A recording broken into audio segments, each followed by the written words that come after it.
So ngayon guys, dito tayo sa bundok guys, no. So kita yun dyan. Yun tayo papunta sa may patag na yan.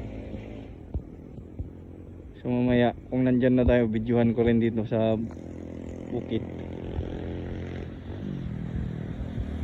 So ito ang daan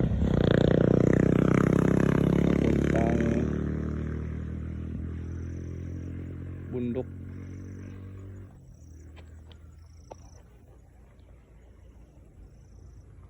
So let's go. So dito na tayo sa patag guys.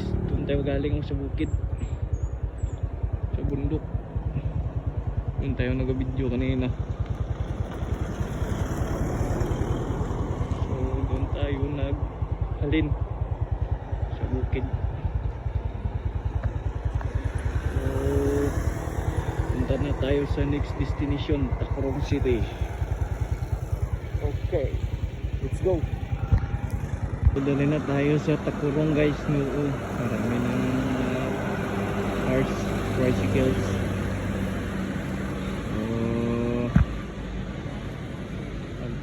Ano tayo dito kaya? Wala lang, lagaw-lagaw lang tayo.